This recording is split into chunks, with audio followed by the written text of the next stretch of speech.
Hello, everyone. Tonight we're going to delve into one of the coldest and most forgotten chapters in the history of the Ottoman Empire. We won't just talk about epic battles or sultans and golden palaces, but about something much more human, more visceral, the cold. That penetrating cold that freezes your bones, that turns your breath into ice crystals, that makes the night as dangerous an enemy as any army. We're going to explore the coldest nights faced by soldiers, peasants, and travelers in the Ottoman Empire, especially during the brutal winter of 1877, when war and nature joined forces to create a frozen hell. Before we begin this journey into the heart of winter, I have a small request for you, our boring bedtime stories family. If you enjoy this content, I would greatly appreciate it if you would like the video and subscribe to the channel. Also, I'm curious. Where are you watching from and what time is it there? It would be wonderful to see in the comments that we are one big family spread across different geographies and time zones. And if you have any historical events you would like me to narrate in future videos, please feel free to share them with me. Now, get ready. We're going to delve into the coldest nights of the Ottoman Empire. Imagine you are slowly waking up. Not in your comfortable bed, not in your heated room. You are waking up on frozen ground, with only a thin blanket that hasn't really kept you warm for more than 3 weeks. Your fingers are numb, and when you try to move them, you feel that sharp pain that indicates that circulation is just returning. The sky is still dark, but there is a grayish tinge on the horizon that heralds dawn. It is January 1877, and you are a soldier in the Ottoman army stationed in the Balkan Mountains near the Russian border. The winter of 1877 was no ordinary winter. Records from the time, soldiers' letters, officers' diaries, all speak of it with an almost reverential tone, as if describing a legendary monster. Temperatures dropped to levels not seen in decades. In some regions of eastern Anatolia, thermometers read below 30 degrees Celsius. But the numbers, cold and distant like winter itself, do not truly capture what it meant to live in those conditions. You wake up with difficulty. Your companions around you are still asleep, or at least trying to be. Some have spent the night virtually sleepless, shivering under their blankets, rubbing their hands, moving their feet inside their worn boots that stopped protecting them from the cold weeks ago. Mahmut, a farmer from Anatolia next to you, has blue-D lips. He has been coughing all night, that dry, persistent cough that has become the soundtrack of your camp. The military camp where you find yourself is a disorderly collection of tents, some makeshift structures made of wood and stone, and campfires struggling desperately to stay lit. Snow covers everything with a layer that in some places reaches over 1 meter high. Walking from one point to another in the camp has become an exhausting task. Every step requires effort. Every movement consumes energy that your malnourished and exhausted body can barely provide. You head towards what should be the camp's central fire. Some soldiers are already there, shadowy figures wrapped in whatever they could find to keep warm. There is a soldier from Bosnia wearing a blanket over his uniform. Another from Albania who has wrapped his feet in rags before putting on his boots. Creativity in surviving the cold has become the only form of engineering that really matters here. Supplies have been arriving irregularly. The road from Istanbul to these outposts in the Balkans has become almost impassable. Supply convoys are delayed for weeks on end. When they finally arrive, they often bring less than promised. The extra blankets that were supposed to arrive in December never showed up. The winter coats that the Sultan supposedly ordered for the troops are just a rumor. something someone heard from someone who knew someone at headquarters. Food is another problem. Today's breakfast, like almost every day for the past few weeks, consists of a piece of stale bread and hot tea. The bread is so frozen that you have to hold it close to the fire for several minutes before you can bite into it without risking breaking a tooth. The tea, brewed in huge brass kettles over the campfires, is watery and has little flavor, but it is hot, and that is all that matters. You hold the metal cup with both hands, letting the heat seep through your torn gloves. Around the fire, the soldiers talk quietly. There is no enthusiasm, no military songs, no noisy camaraderie that you might have imagined before joining the army. There is only exhaustion. Exhaustion so deep that it has settled into everyone's bones. Ahmed, a young officer from Damascus, comments that his ink froze last night as he tried to write a letter to his family. He had to hold the inkwell close to a candle for 10 minutes to melt it enough to wet the pen. The stories circulating around the camp are becoming increasingly grim. There's talk of an outpost about 30 kilometers to the north, where the entire garrison was found dead, frozen in their positions. Some were sitting around a dead campfire, others in their tents. There was no battle, no enemy attack, just the cold, silent and relentless. You don't know if this story is true or just another rumor to keep everyone on their toes, but the image is vivid enough to stay with you. The Ottoman Empire, at this point in its history, is like a proud old man trying to maintain his composure as his body falls apart. Military reforms, the Tanzimat, attempts at modernization. It all seems very distant when you are here, on this frozen mountain, with boots that have holes in them and a rifle that probably wouldn't fire properly, even if you had the chance to use it. The empire that once besieged Vienna, that controlled 3 continents, that made Europe tremble, now struggles to keep its soldiers warm. As the sun finally rises, bringing pale, heatless light, you begin your daily tasks. First, check the fortifications. The enemy, the Russian forces, are somewhere on the other side of these mountains. Reconnaissance reports are confusing and contradictory. Some say the Russians are advancing, others that they have withdrawn to regroup. In reality, the cold is a more immediate enemy than any of the Tsar's soldiers. You walk through the shallow trenches that serve as the first line of defense. The snow inside them is compacted by the feet of the soldiers standing guard. Some sections are filled with ice, treacherously slippery. You see a soldier, no more than 17 years old, standing guard with his rifle. His lips are cracked and bleeding from the cold. When you ask him if he is all right, he just nods, unable or unwilling to speak. Military discipline still exists, but it is eroded by the reality of winter. Officers are more lenient than they would be under normal circumstances. How can you punish a man for falling asleep on guard duty when he has barely slept in days because of the cold? How can you demand perfection when everyone is simply fighting to survive until the next sunrise? You remember the stories your grandfather told you about the Empire's military campaigns. He spoke of glory, of the honor of serving the Sultan, of conquered cities and celebrated victories. He never mentioned this. He never spoke of nights so cold that you urinate blood because your body is beginning to fail.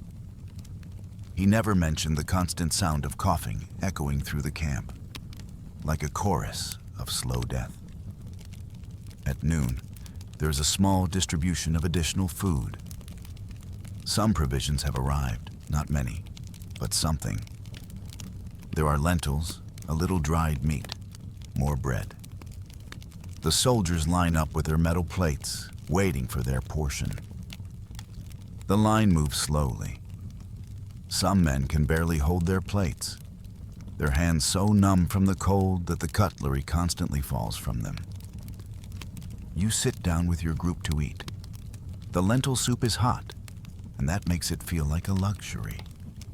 You eat slowly, savoring each spoonful, letting the warmth spread from your stomach to the rest of your body.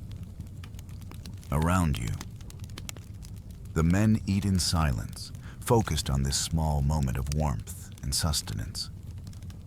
After eating, there is a meeting with the officers. The commander, an older man with a gray beard and tired eyes that have seen too many campaigns, briefs them on the situation. The Russians are consolidating their positions. An attack is expected in the coming weeks, perhaps days. But for now, the real enemy is the weather. There have been more casualties from frostbite and disease than from combat. The field hospital is full of men with gangrenous fingers and toes that will probably have to be amputated. The commander reminds them to keep moving, not to stand still for too long. They must constantly check their limbs for signs of frostbite. They must share their warmth, sleep together if necessary, do anything to survive. There is something tragically paternal in his tone, as if he were giving advice to his children rather than orders to his soldiers. The afternoon passes slowly. You help reinforce one of the tents that collapsed during the night under the weight of the snow. The physical work at least keeps you somewhat warm, although every time the wind blows, you feel as if someone is sticking ice needles into your exposed skin. Your hands, even with gloves, are clumsy and slow. What would normally take an hour now takes 3. As you work, you think of your family back home. Your mother, your father, your siblings. Are they warm? Do they have enough firewood for the winter? You sent your last paycheck 2 months ago, but you don't know if it arrived. Communications are as unreliable as supply lines. You have written letters, but you have received no replies. You don't know if that means your letters didn't arrive, or that the replies were lost along the way. The village you come from is in the foothills of the Anatolian mountains. It's cold there in winter too, but it's a cold, you know. A cold your house was prepared for. Thick stone walls, a brazier always lit, woolen blankets woven by your mother and sisters. Here, there is none of that. Only thin canvas between you and the outside world, and snow seeping through every little hole and seam. When night falls, and it does early during these winter months, the camp is transformed. The campfires are stoked, becoming points of orange light in the gathering darkness. The soldiers cluster around them like moths. The inner circle, closest to the fire, is reserved for those in the worst condition, those showing signs of hypothermia, the sick. The others huddle behind, trying to catch whatever warmth they can.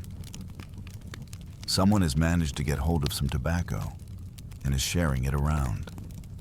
You smoke slowly, letting the warm smoke fill your lungs. It's a small pleasure, one of the few left. Tobacco is strictly rationed, so when it appears, it's cause for moderate celebration. A soldier from Herzegovina has started telling a story, something about his hometown, a wedding that went horribly wrong in a comical way. Despite their exhaustion, some laugh. It's a strange sound, almost forgotten. Laughter in the midst of this desolation.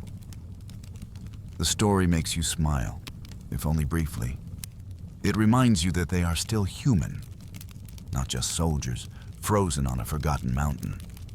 They still have memories, stories, dreams of a future beyond this endless snow. When it's time to sleep, the process is a well-rehearsed choreography of survival.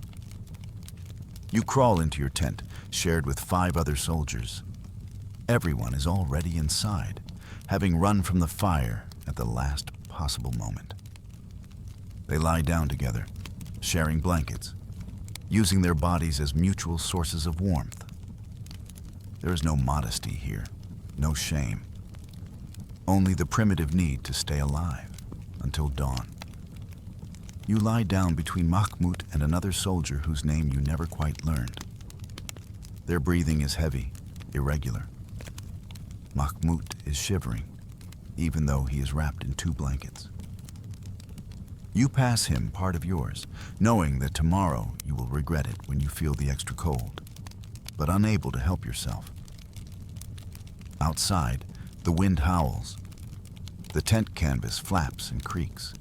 Sometimes, you feel gusts of icy air seeping through an opening. You close your eyes, trying to sleep, but the cold is so intense that it keeps your body in a constant state of alert. Your muscles are tense, trying to generate heat through small, involuntary shivers. You think of home, of summer, of the warm sun on your back as you worked in the fields, of the taste of ripe fruit, of cool water from the well. These thoughts are your refuge, your way of mentally escaping this place. You build yourself a little house in your mind, with thick walls and a roaring fire, and you hide there until, eventually, you fall asleep. But sleep brings no real rest. You dream of being lost in a snowstorm, searching for your way home, but unable to find it. Everything is white, endless, our landmarks. You call out, but your voice is swallowed by the wind. You run, but your legs won't move. And you're cold, as cold in your sleep as when you're awake. You wake up several times during the night. Each time you hope it is morning, but it is still dark. The night seems to stretch on endlessly. You hear the sounds of the camp, coughs, moans, the crunch of snow under the feet of the sentries making their rounds. Someone is praying softly in Arabic, reciting verses from the Quran. The words are a comforting murmur in the darkness. On one of these occasions when you wake up, you notice that Mahmoud is no longer shivering. For a moment of panic, you think the worst. But when you touch him, you feel his chest rising and falling. He has finally fallen asleep. It is a small victory, allowing you to relax a little. Finally, after what seems like an eternity, you see the first hint of gray light seeping through the seams of the tent. You have survived another night. You get up slowly, every joint protesting, every muscle stiff and sore. Your companions begin to stir as well, preparing to face another day in this frozen hell. You step outside the tent, and the morning air hits you like a punch. The sky is clear, which means it will be even colder than yesterday. You can see your breath forming thick clouds in front of your face. The snow under your feet crunches with that particular sound it makes, only when it is very, very cold. The camp is slowly waking up. Shrouded figures emerge from the tents, heading for the campfires or the latrines. There is a ghostly quality to the scene, as if you were spirits rather than men, moving through a landscape of death. You head toward where breakfast should be. The routine begins again. Frozen bread, watery tea, another day of survival, another day of waiting for supplies to arrive, for the weather to improve, for the war to end, for you to go home. But as you eat your meager breakfast, as you feel the hot tea go down your throat, you realize something. You have developed a resilience you didn't know you had. Your body has learned to function with less. Your mind has found ways to protect itself. You are not the same person who arrived here months ago. The cold has transformed you, made you tougher, more resilient, though also more fragile in certain ways. The days begin to blend together. There's a timeless quality to this endless winter. One day is the same as the next. Cold, hunger, work, trying to stay warm, sleep, repeat. Small events become milestones. A delivery of supplies, a letter that arrives, a day that is slightly less cold than the one before. The field hospital has become a place everyone fears, not only because of the sick and wounded it contains, but because it represents the fragility of all of you. The doctor, a man from Thessaloniki who studied in France, does what he can with limited resources. But there is little to be done against severe frostbite, except amputation. The sound of the medical saw has become part of the camp's soundtrack, along with coughing and the wind. You visit a friend of yours who is in the hospital. His name is Yusuf, a carpenter from Bursa, who has an infectious laugh and always seems to know a new joke. Now he is lying on a cot, feverish and delirious. He talks about his workshop, the tables and chairs he used to make, his fiancée waiting for him at home. You hold his hand, which is hot with fever, a cruel irony in this cold place. You tell him he will get better, that he will soon be back with his fiancée, even though you both know you're probably lying. The doctor tells you privately that Yusuf has pneumonia, and without proper medicine, without a warm place to recover, his chances are not good. There are dozens like him. The hospital is filled beyond capacity. Some men don't even have cots. They are lying on blankets on the floor. You leave the hospital feeling even more despondent than when you entered. The helplessness is perhaps worse than the cold. Seeing your comrades suffering and not being able to do anything meaningful to help them. You are just a private, powerless, without resources, trapped in this gigantic machine of war and empire that seems to have forgotten you exist. In the afternoon, there is a brief moment of distraction. Some soldiers have improvised a kind of game with stones and ice, something to keep their minds occupied. Others are carving pieces of wood, making small figures, crosses, prayer beads. It is amazing how human beings seek to create beauty, even in the most desolate places. You join a group that is singing. Not military songs, but old folk songs from different parts of the empire. A Kurdish soldier sings in his native tongue, a melancholy melody that you don't need to understand to feel. An Albanian responds with another song, then an Arab, a Greek, a Bulgarian. It is a reminder that the Ottoman Empire is a mosaic of peoples, languages, cultures, all now united in the shared suffering of this brutal winter. The music is a temporary balm. For a moment, the cold seems less penetrating. Worries recede a little. It is a small act of resistance against the despair that threatens to consume them all. When night falls again, you repeat the ritual. The campfire, the meager dinner, the stories, tobacco if you're lucky. And then, the retreat to the tent, the huddling together, the attempt to sleep, knowing that tomorrow will be the same. But tonight, as you lie in the darkness, you hear a new sound. It is faint at first, almost imperceptible. Then it grows louder. More men are praying, their voices joining in a collective murmur. It's not just Muslims. You hear Christian prayers from the Balkan soldiers too.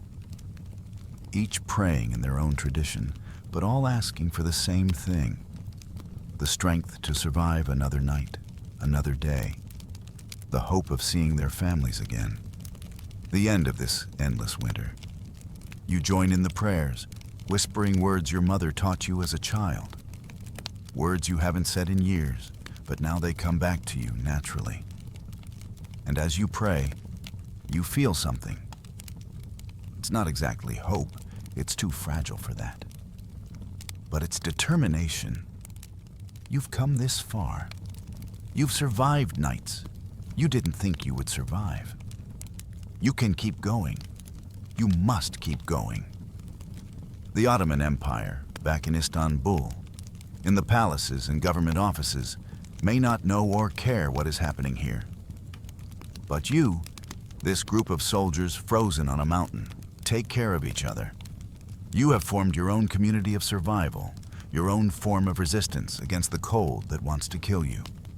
And so you close your eyes once more, knowing that when you wake up, if you wake up, it will all begin again. The cold, the hunger, the waiting, but also the camaraderie, the small moments of humanity, the determination not to give up, because these are the coldest nights of the Ottoman Empire. But they will not be the last nights. They will survive. Somehow, they will survive. By the way, I want to give you a little reminder. If you're enjoying our video, don't forget to subscribe. Now let's continue where we left off. The third week of February brings with it a subtle but significant change. It's not that the cold lessens. In fact, some nights are even more brutal than those in January. But something has changed in you, in all of you. You have crossed an invisible threshold. Those who have survived this far have developed a kind of wisdom about the cold, an instinctive knowledge of how to manage it, how to cheat it, how to negotiate with it day after day. You learn, for example, that it's best to eat just before bed, because digestion generates internal heat that can last for a few precious hours. You learn that it's best to urinate before going to bed, no matter how tempting it is to stay under the covers, because a full bladder cools the body faster. You learn to recognize the first signs of frostbite in yourself and others, that tingling sensation that turns to numbness, the change in skin color from pink to waxy white. Mahmoud, your tent mate, finally succumbs to the pneumonia that had been plaguing him for weeks. They find him one morning, still and cold under his blanket. His death is quiet, undramatic. He simply stopped breathing sometime during the night. You help carry his body to the area they have designated as a temporary cemetery. The ground is so frozen that digging is almost impossible. So the bodies are piled under mounds of stones, waiting for a proper burial when the ground thaws in spring. Mahmoud's death affects you more than you expected. He was a quiet man, of few words, but he always shared what little he had. His absence from the tent that night is palpable, as if the space he occupied is now filled with an even more intense cold. The others don't talk much about it either. What is there to say? They all know they could be next. But life, or what passes for life here, goes on. A new soldier arrives to take Mahmoud's place in the tent. He's very young, probably only 16, although he claims to be 18. He comes from a village near Edirne. His eyes still have that look of terrified wonder that everyone had when they first arrived. You teach him what you have learned. How to wrap his feet, how to keep his hands moving, how to find the best places near the fire. It is a way of honoring Mahmoud, passing on the knowledge of survival. News from the front, when it arrives, is confusing and often contradictory. The Russians have advanced here, retreated there. There was a battle, there was no battle. The Empire has requested an armistice. No, that's just a rumor. The truth is that no one really knows what is happening in the big picture. They only know their small piece of frozen mountain, their camp, their immediate problems. One day, an envoy arrives from headquarters in Sofia. He is a young officer, well-fed, with a new coat and boots that clearly have no holes. His arrival causes a stir. He brings orders, supposedly important ones. He meets with the commander in his tent, while everyone else speculates about what it might mean. When they emerge, the commander calls a formation. Everyone gathers as best they can, irregular rows of men who look more like beggars than soldiers of the Ottoman Empire. The commander announces that reinforcements and important supplies are expected with our 2 weeks. There will be new blankets, coats, boots, extra food. They just need to hold out a little longer. The news is met with cautious optimism. They have heard similar promises before, promises that rarely fully materialize. But even the possibility of relief is enough to lift spirits a little. That night, there is more conversation around the campfires, more stories shared, some even daring to make plans for what they will do when they finally return home. You talk to a soldier from Aleppo who tells you about his spice business. He describes the aromas, the colors, the bustle of the market. His eyes light up when he talks about it, and for a moment, you can see the man he was before winter and war transformed him. It makes you think about your own life before this, about the things you took for granted. A hot meal, a dry bed, the ability to feel your toes. The 2 weeks pass slowly. Every day they wait for the supply caravan to arrive. But the promised day comes and goes with nothing. Then another day and another. The disappointment is almost tangible. The officer from headquarters is long gone, back to his relatively comfortable world, leaving them with empty promises. Finally, almost a month after the promise, a convoy arrives. But it is not the abundant convoy they had hoped for. It is small, barely a tenth of what was promised. There are some blankets, yes, but not enough for everyone. There is some extra food, but it will be distributed in such small rations that it will hardly make a difference. There are no new coats, no boots. The commander does the best he can with what he has. He prioritizes those most in need. The sick, those showing severe signs of frostbite, the sentries who spend the most time exposed. The rest will receive whatever is left, if anything. It's fair, you suppose, but it doesn't make the disappointment any less bitter. That night, the mood is somber. The small spark of hope that had been lit by the promises from headquarters has been extinguished. Some soldiers openly express their resentment. Where is the Sultan? Where are the Grand Viziers and Pashas?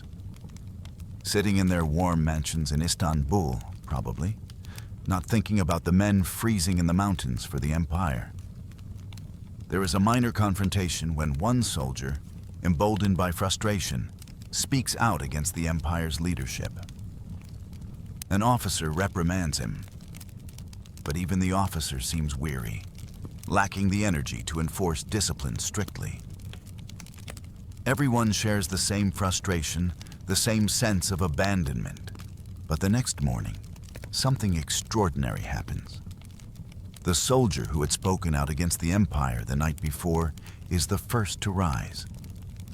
He lights the fire, begins to prepare tea, and when others emerge from their tents, he offers them a cup with a weary smile.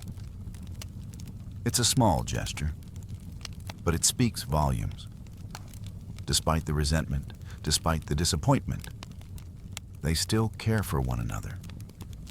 That is true resistance. March arrives with tentative signs that maybe, just maybe, the worst is over. Temperatures, though still freezing, rise slightly. There are days when the sun feels almost warm on your face, even though the surrounding air remains icy. Snow begins to melt very slowly in the most exposed places, revealing frozen brown earth beneath. But winter does not give up easily. In mid-March, one last massive snowstorm hits the camp. It comes at night, without much warning. The wind howls like something alive and angry, battering the tents with renewed fury. The snow falls so thickly that you cannot see more than a few feet ahead. You are all inside your tents, huddled together, listening to the wind try to tear the canvas from its moorings.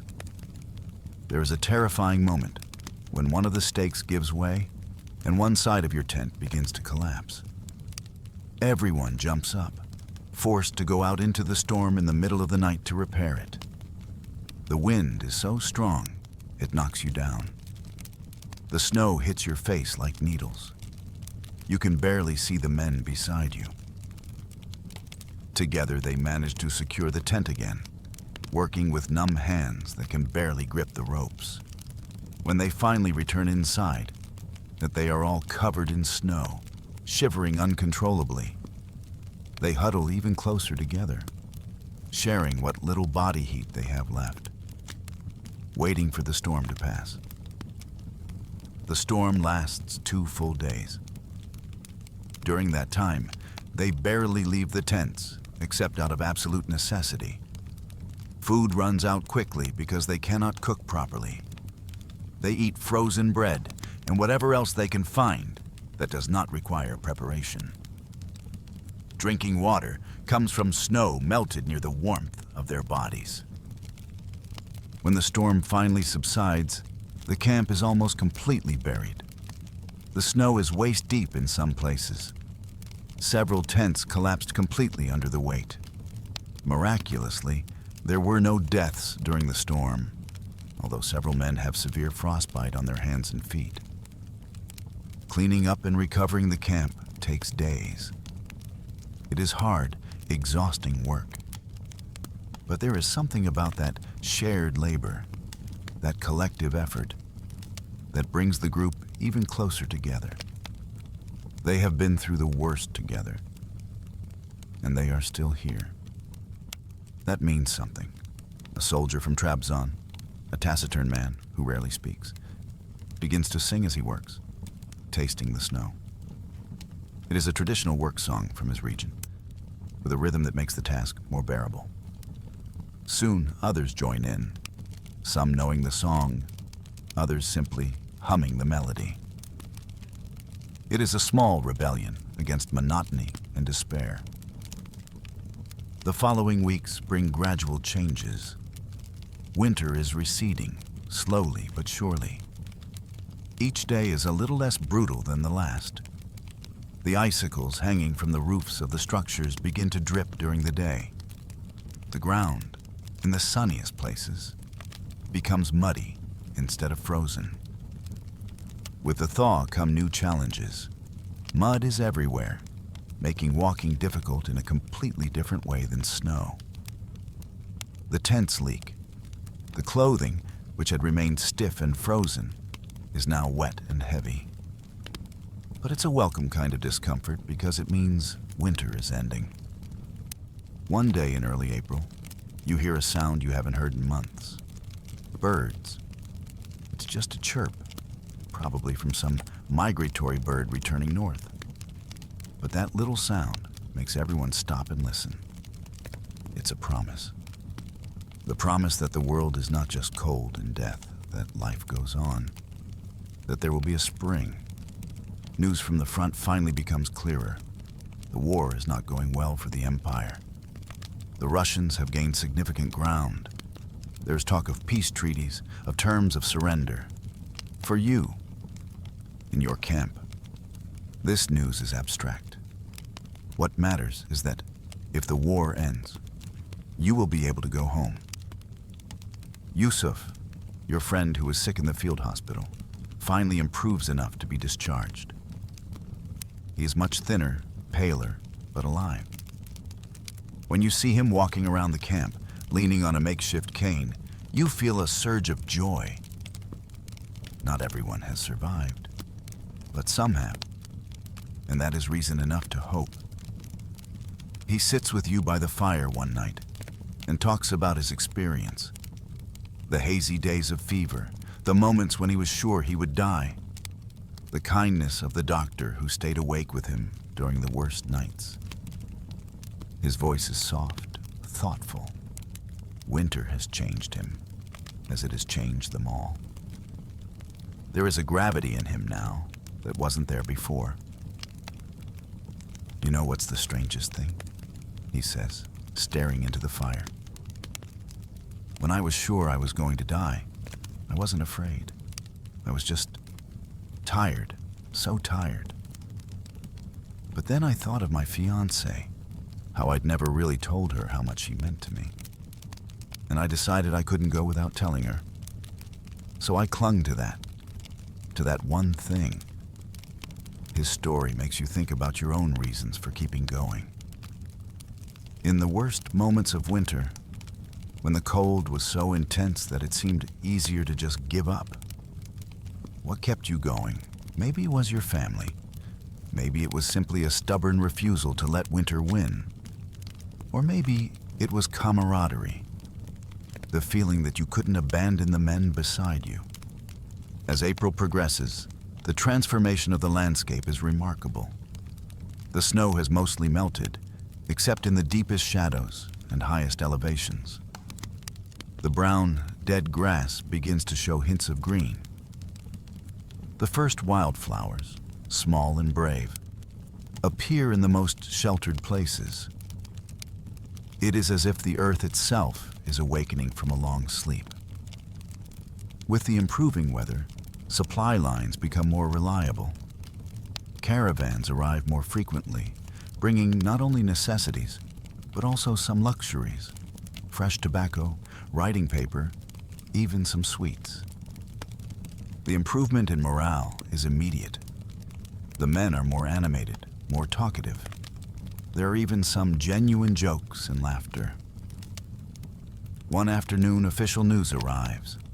An armistice has been signed. The war, at least this phase of it, is over. The news is met with a mixture of relief and confusion. What does this mean for you? When will you be able to go home? The answers are vague. Soon, says the commander. Soon. But soon turns out to be several more weeks. Official orders must be awaited, logistical arrangements made. In the meantime, you remain in the camp and are now in the strange liminal space between war and peace. Some men are impatient, frustrated by the delay. Others, curiously, seem almost reluctant to leave. This horrible place has become familiar, and there is comfort in the familiar even when it is terrible. You use the time to write long letters to your family. You tell them everything, or at least everything you think they can bear to hear. You don't tell them about the worst parts, about the men you saw die, about the nights when you were sure you wouldn't see the sun rise.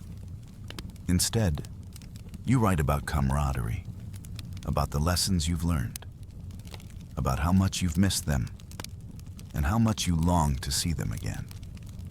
As you write, you realize something. Winter has taken a lot from you. You've lost weight, health, probably years of your life.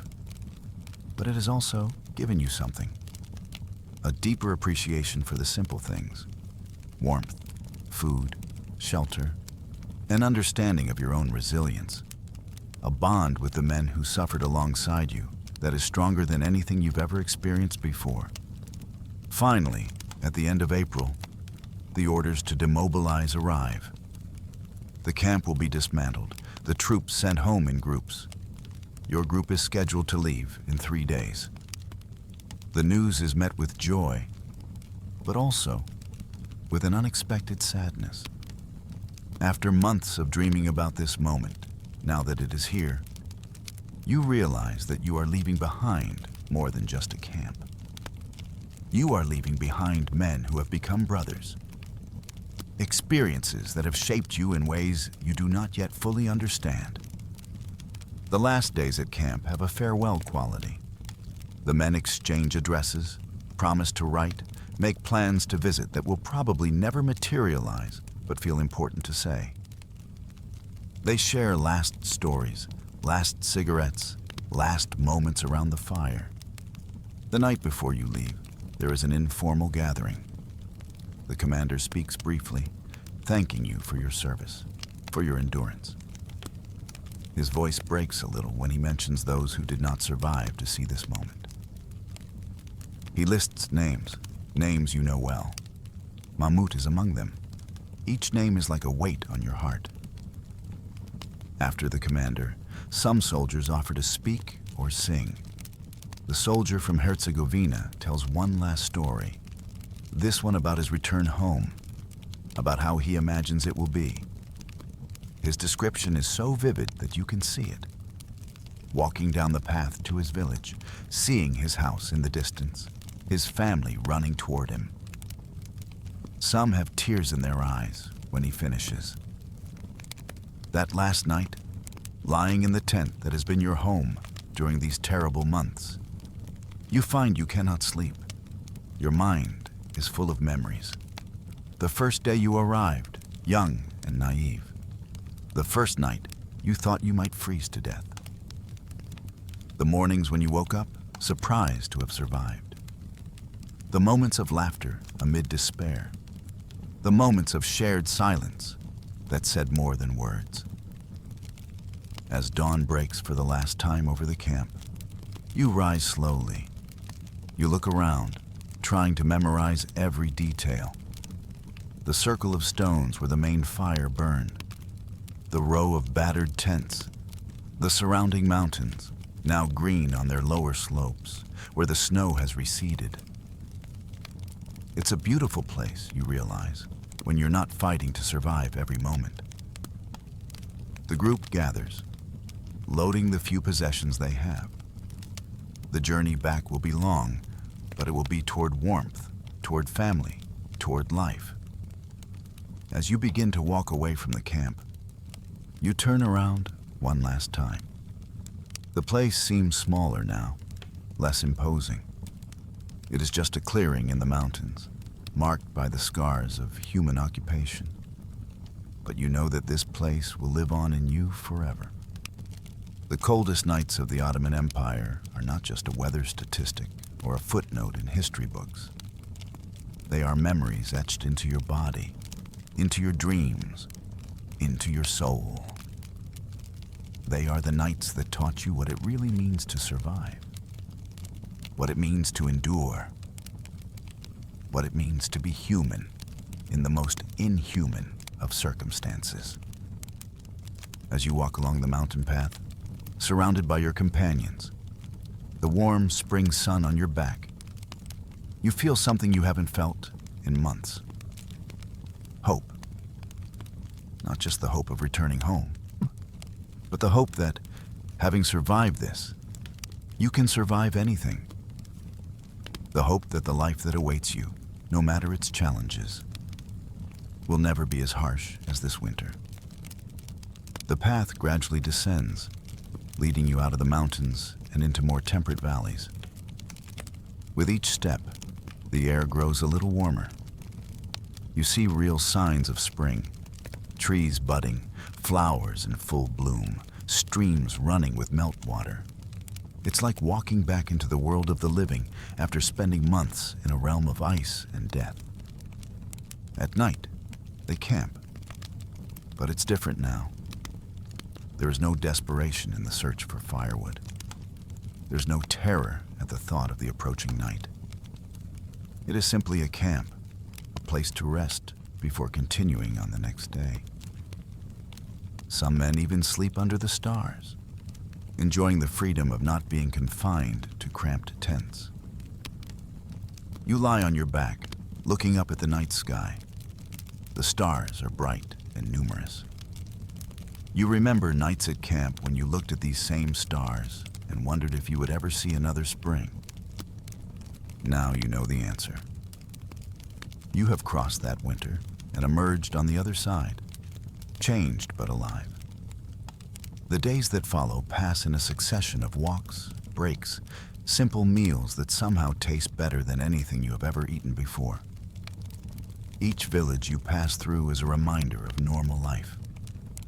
The life you have been absent from for so long.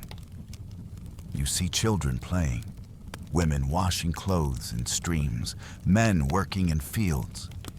It is all so ordinary, so wonderfully ordinary. In one of the villages, an old woman comes out and offers fresh bread and cheese to the passing soldiers. It is a simple gesture of hospitality, but several men have tears in their eyes as they accept. After months of deprivation, after feeling forgotten by the empire they served, This small act of kindness from a stranger is deeply moving. As the journey continues, the soldiers realize that survival is not only found in strength, but in the quiet moments of human kindness. These simple encounters, a warm meal, a familiar village sound, the sight of everyday life moving forward, remind them of what they have been fighting for. In a world shaped by conflict, the smallest acts of compassion become powerful enough to heal wounds no one can see. If this story brought you comfort or helped you drift into a calmer state, feel free to like, comment, and subscribe for more peaceful historical tales. And tell me in the comments, which moment touched you the most? The quiet villages, the simple meals, or the kindness of a stranger? Your voice helps this channel grow and keeps these stories alive for those who need a gentle escape.